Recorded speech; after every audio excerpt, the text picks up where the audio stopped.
The topic sentence in this first paragraph introduces what will probably end up being our subject for the whole passage. We're talking about the World Wide Web. They give us a little bit of a definition here, and they tell us that we're going to be focusing on legal issues about the rights of owners of intellectual property, specifically people who make web pages. So you don't want to gloss over this. This is going to be the main issue here, and you also want to keep this in context. This is the June of 2007 LSAT, and this document could have been written a decade prior to that, so the early days of the web. Don't make any assumptions about how this relates to the modern day version of the web. So the dispute here, the property owners claim that unless the law is strengthened, they're not going to be able to protect their copyrights. The users say that if their access is restricted at all, then the web's not going to live up to its potential. So the owners want access to be restricted and the users don't. They're in direct opposition. And I'm expecting the author to weigh in on who should ultimately prevail here, but I expect we're going to get some more details about the conflict. The topic sentence in this second paragraph introduces the subject of the debate. We're talking about whether you're allowed to link to someone else's web page. So that just puts in context how old this passage is. They're still debating whether you can link. And they define a link for you here. They give us an analogy. It's like including somebody else's work in your work. The difference is that you go straight there. So I'm imagining Wikipedia, because that's a site that's built around links. You can think of any other site that involves a lot of links, but it's good to think about this, some website in the real world, so that you can kind of contextualize the dispute here. They tell us that the fact you can retrieve the other document right away is a problem, because people who have their rights violated can sue the distributor even if the distributor didn't make the copies. And I think what they're suggesting here is if somebody puts a link on a third-party site, you could get that third party in trouble. If the link has copyrighted material, that third party is now distributing it and they don't even know it. And so this raises a question. So if person A makes a document and allows it to be linked to, and then B links to it, is B committing copyright infringement? That is the question that they're asking here. That's how old this is. And so I'm expecting an answer to this question in the next paragraph. The topic sentence in the third paragraph tells us the key issue for answering this question. It's all about who controls access or distribution of a document. And they answer this question through an extended analogy. So when A allows people to link to their page, that's like somebody recording a message that anybody who gets their message machine can call and hear. And because person A allows others to access that document in the same way that somebody with a voicemail message allows other people to hear that message, they've given up any claims of copyright infringement. You can't complain that somebody gets to hear your message because you control access to it. The person who allows their document to be linked, A, controls access to it. So even if B sends people there, it's A who has the control, and therefore there's no infringement. And that's the main conclusion. When you see the word moreover, that's kind of telling you that there's going to be an additional point, but that's typically not the main point. It's usually a smaller point. It's like saying besides. It's not going to be your main issue, but it's something else that's interesting. So you can control access to a document. That's what the author's pointing out here. You can use a password, and they extend the analogy, just like somebody who has an outgoing message on their voicemail can have an unlisted number to control who gets that number. So can somebody who has a document on the internet control the distribution of, like, don't tell everybody your link. That reduces the openness of the web, but it's a way to control your content. And the author ultimately lands on the idea that the law should not be changed because it would impede the development of the web and the free exchange of ideas. So the author kind of comes down on the side of users, and that may be relevant in the questions ahead. Let's go ahead and talk about this passage as a whole. This is the third passage from the June 2007 LSAT. It's the legal passage, and I would say the biggest challenge here is letting go of your modern day conceptions of the LSAT and recognizing that this is a debate about whether you're allowed to link to a document from another document on the web. This is like an early days of the internet argument. It's probably written 25 or 30 years ago. So just recognizing that and settling into that context is challenging. There's some terminology and those extended analogies, realizing what matches up with what. And the analogy is also about an answering machine, which is another piece of antiquated technology from 25 years ago. So I think that's the biggest challenge here, honestly. We are talking about the World Wide Web, whether you can link to documents. It is persuasive. The author is arguing that linking to another document does not constitute copyright infringement because the author of that document allowed it to be accessed through the link. The primary purpose is just to make that argument, and the author's attitude is going to be positive towards users and keeping the internet free and open, not on the side of copyright holders who are trying to strengthen the laws. The author is negative towards strengthening the laws. Let's go ahead and dive into the questions. Question 15 is asking us for the main point of the passage, and when the passage is persuasive, the main point is just the author's conclusion. What is the primary thing the author is trying to persuade us of? And here the author uses that big long analogy to convince us that linking to someone else's document on the internet isn't copyright infringement because that other person gave up access to it. And so I want to find an answer choice along those lines. Let's go ahead and check them out. A says, since distribution is controlled by the author of the page rather than the person who creates a link, I like that so far, creating such a link should not be considered copyright infringement. Perfect. I like this 9 out of 10. On reading comp though, especially when you like A, you should still check out the others just to see if there's anything tempting. Even the authors of the LSAT suggest that. They say that you should never bail on a question early. So you got to really be convinced. Let's check some others out here. Changes in copyright law are ill-advised. Okay, maybe here to the end you could be convinced because this is what the author lands on at the very end of the passage, but this unless is going to throw a wrench in the whole thing. Unless such changes amplify rather than restrict the free exchange of ideas necessary in a democracy. The author just never says that, right? The main idea has to be expressed in the passage. It can't be a step beyond. People who care about access others may have to web documents they create can easily prevent such access. That point is made in the passage, but that's not the main point, that you can write a password. That's part of moreover, which is always a small point. Problems concerning intellectual property rights created by new forms of electronic media are not insuperably difficult to resolve, so they're not that hard to fix. If you apply basic common sense principles, I didn't hear that expressed by the author wasn't saying this is an easy problem that can be solved with common sense. That's not the main point. Maintaining a free exchange of ideas on the web has benefits that outweigh the gains that might be weighed by a small number of individuals if copyright law were changed. This also isn't expressed in the passage. The main idea has to be expressed in the passage. It should also be the culmination of the passage or supported by most of the rest of the passage if it's persuasive. A is the best answer choice here. Question 16 is asking us for the meaning of the term strengthened as it's used in line 8 of the passage. So let's go back there and get some context. I believe we were talking about strengthening copyright law at that time. And the owners of intellectual property said, unless the law is strengthened, their property will not be protected from copyright infringement. So it sounds like strengthening the law is going to help protect their property from infringement in some way. Maybe it'll deter people through penalties, maybe it'll restrict access through technology, but it's going to do something to protect their content. We don't know specifically what. So I'm looking for an answer choice along those lines. Impose some limits on how people can access content, make it easier to protect copyrights. Made more restrictive seems to fit the bill pretty nicely. Made uniform worldwide is just like not having different policies in different countries, but it isn't really about uniformity. Made to impose harsher penalties. Now this could be tempting. That's one way to make it more restrictive, but it wasn't explicitly mentioned. Harsher penalties could be a way to deter people, but you could also use technology. There are other avenues to protect copyright besides harsher penalties, and so you don't want to jump to this assumption. I think A is a better fit. Dutifully enforced, it wasn't really about enforcement, it was just about making the law, granting more power. But granting someone power isn't the same as enforcing that power. More fully recognized as legitimate. No, it's not about, and to whom, it's not about making something look more legitimate, it's about limiting what people can do or strengthening what copyright owners can do. In both cases, you're kind of making the content more restricted, and hence the laws would be more restrictive. You gotta like A here. Question 17 is asking us to find an answer that the author would agree with about documents placed on web pages. And so it's good to think of a few things before you check out the answers. The author doesn't say a ton here, but he or she says that it's the owner who controls access to that document, and if they allow others to link to it, then linking to it isn't copyright infringement. So I want to have those ideas before I check out the answer choices. Let's check them out. A says, these documents can't receive adequate protection unless the laws are strengthened. I don't think the author would agree with that. The author has a whole paragraph about how you can just put a password on it or something. It's up to you, the owner. And the author seems pretty bullish on protection methods. He or she thinks they're effective. So I don't think the author would agree with that. These documents cannot be protected from an unauthorized distribution without significantly diminishing the potential of the web as a form of communication. I don't think the author would say it's significantly diminished. The author said that if you restrict access to certain websites, that could diminish the openness of the web somewhat, but not as much as changing the laws, not as much as the threat of litigation. So I don't know, I think this is a bit too strong. I like it like 3 out of 10. And in general, you want to be cautious about strong answer choices. This says you can't protect your documents without doing pretty serious damage to the usefulness of the web. I don't think the author would go that far. The instantaneous access afforded by the web makes it impossible in practice to limit access to documents. I don't think the author would say that either. The author's pretty positive on the idea that you can protect your documents.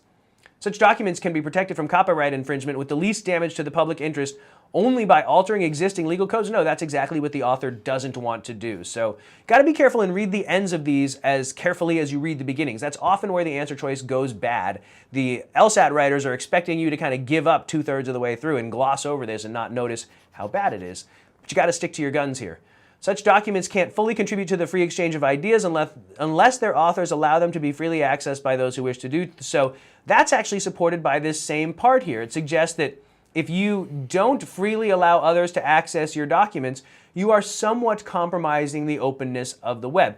And I like how weak E is. It just says somewhat. It can't be full. It can't be 100% unless the documents are freely accessible. So if you don't allow your documents to be freely accessible, then the web is going to be less than a fully free exchange of ideas. But that's a pretty weak claim. 99% still pretty good. So this is much weaker than answer choice B, which says that if you restrict access, you are significantly diminishing the potential of the web. That's stronger language. You want to land on answer choice E here by recognizing that all it's saying is you're not going to be maximally free if people don't allow their documents to be accessed. And the author would say yes to that. The author would agree with that. Question 18 is asking us to find an analogy for the relationship between strengthening copyright laws and making owners control the access to their documents by using passwords. And so an analogous relationship, let's just think of like the key elements of each of these. So when you strengthen the law, you're telling somebody what they can't do with rules, essentially. You're restricting something with rules. And when you tell the owners it's up to you to put a password on your document, you're putting the responsibility on the owner to protect their own content, essentially. So whatever analogy we see here, I want it to have that same relationship, where the first one is kind of like banning something with rules, whereas the second one is putting the responsibility on the owner. So allowing everyone to use a public facility and restricting it to members of the community. Well, the first is restricting. I don't think the first one is allowing everybody to use something, so that's my way out of A. The first has to be limiting access or doing something to help the owners protect their stuff. Outlaw the use of the drug and outlawing the use of its sale. Well, the use of the drug is, I don't know who the sellers are in this analogy. Yeah, and what is the drug? Yeah, this is superficially tempting, but when you come down to try and match things up, I don't see what they match up to. Prohibiting a sport, that's banning something with rules. Okay, that's like the first thing. Relying on participants to employ safety gear. Here we go. I want to hit this in blue because that's handling something with rules, and this is putting the onus on the owner, putting the responsibility on the owner to handle his or her own business rather than banning something with rules. I like this a lot. Let's see what's wrong with D&E though. Passing a new law and enforcing that law. It's not about the difference between passing a rule and enforcing the rule. The first part is passing a rule, limiting something, but I don't really see the second part as like the enforcing of that rule, right? It's putting the responsibility somewhere entirely different. Allowing unrestricted entry into a building, that's not strengthening copyright law.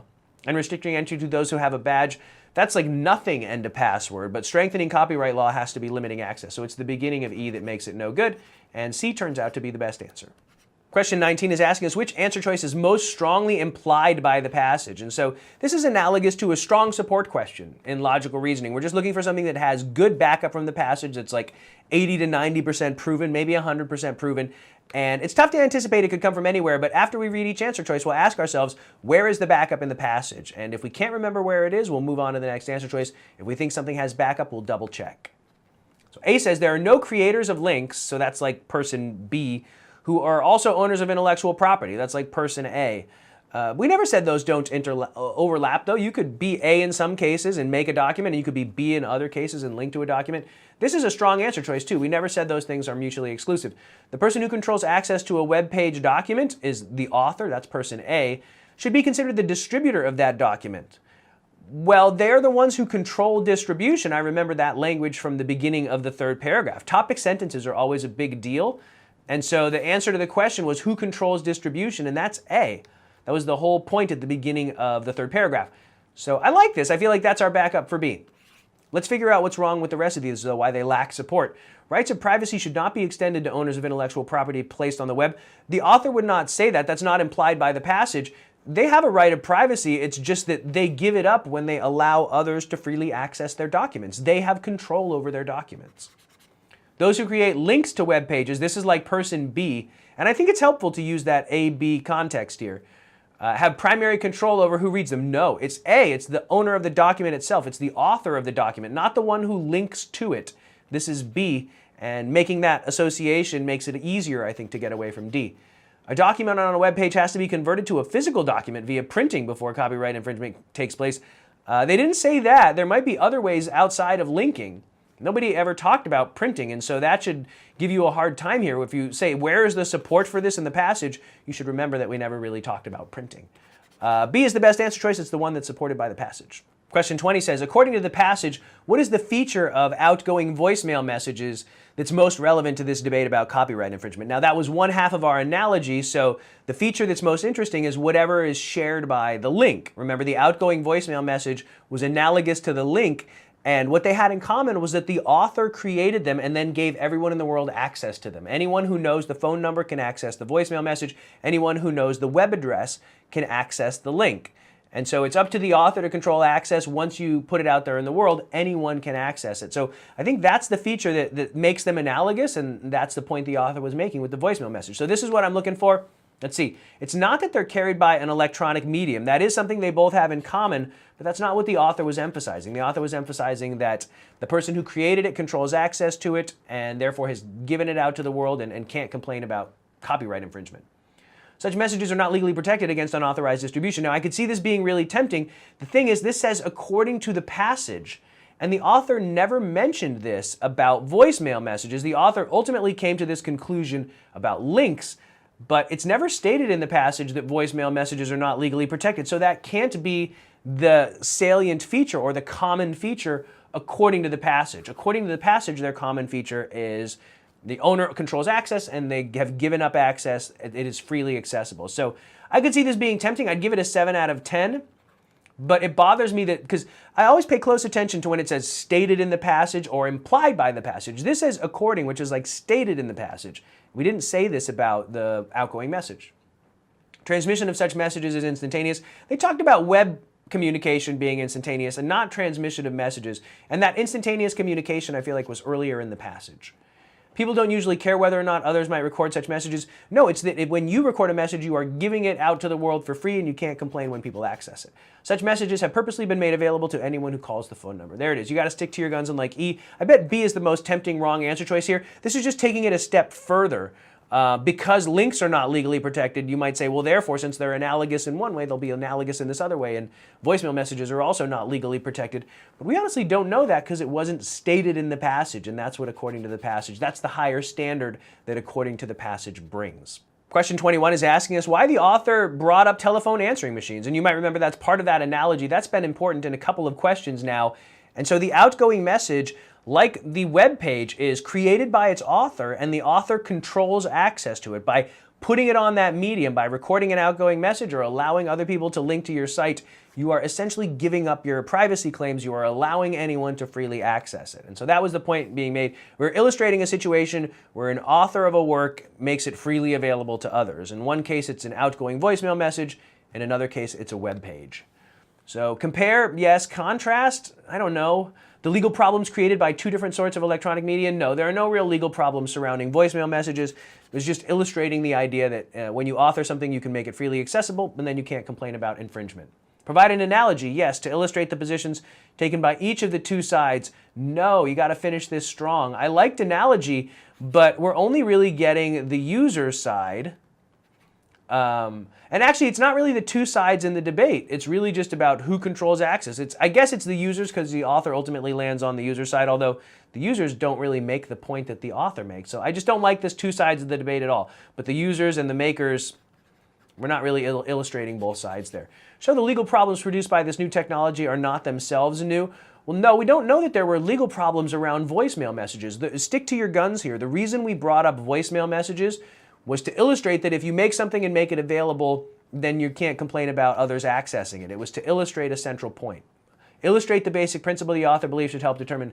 I like everything about D. That basic principle is you, the author, have control to access, and if you give access away freely, you can't complain if somebody accesses it later. I like all of what D says. Show that telephone use also raises concerns. Nope, there's nothing wrong with the telephone. It was just making the point that the author has control of access. D is the best answer. Question 22 is asking us about present-day copyright laws, and it says according to the passage. So whatever answer choice I like has to be stated in the passage, not just implied. And I only really recall one place where they talked about present copyright laws. It was in that instantaneous distribution causes a problem part of the passage. Let's see. So that was right here. Immediate accessibility creates a problem since current copyright laws, there we go, they give owners the right to sue a distributor even if the distributor didn't make the copies. So somebody could be unknowingly distributing copyrighted content, and then they could get sued for that fact, even though they didn't know they were violating the law. So that's the one area I think. This is otherwise kind of tough to anticipate because I can imagine the author saying other things like present copyright laws should not be strengthened to protect online content, right? That was kind of the whole point, or at least the secondary point at the end of the passage. So present copyright laws allow completely unrestricted use of any document. I don't think the passage said that. That's much stronger than I remember. The passage says if somebody allows a link to be accessed, then you're allowed to link to it. But that's not the same as completely unrestricted use. That's really too strong to attribute to the passage. Allows those who establish links. Now, I'm finding it really helpful to think of in B's and A's here. So those who establish links to a document, that's like person B. That's not the person who controls distribution. The person who controls distribution is the author, A, not the person who links, not the linker, B. And so I think you should carry that context throughout the answer choice. I'm finding it really helpful. The present copyright laws prohibit anyone but the author of a document from making a profit from the document's distribution. I don't recall that being said. That's interesting. I think I would have remembered that. Present copyright laws allow the author to sue anyone who distributes the document without permission, even if they didn't know, essentially. Yeah, I think that's, let me just make sure, because anyone is kind of strong. Let me make sure that's up here. But yeah, the current copyright holders owners sue a distributor of unauthorized copies. Yeah, and that sounds like anyone. Like if you are a distributor of unauthorized copies, that's without permission, then the intellectual property rights holder can sue you. That's strong, but it's backed up by that sentence in the passage. I like D. Let's see what's wrong with E. Should be altered. Well, no, the author's not a fan of altering the law. The first three words in E should really bother you. Even though N sounds kind of like the author's into the free exchange of ideas, the author did not want to alter the laws. So D is the best answer.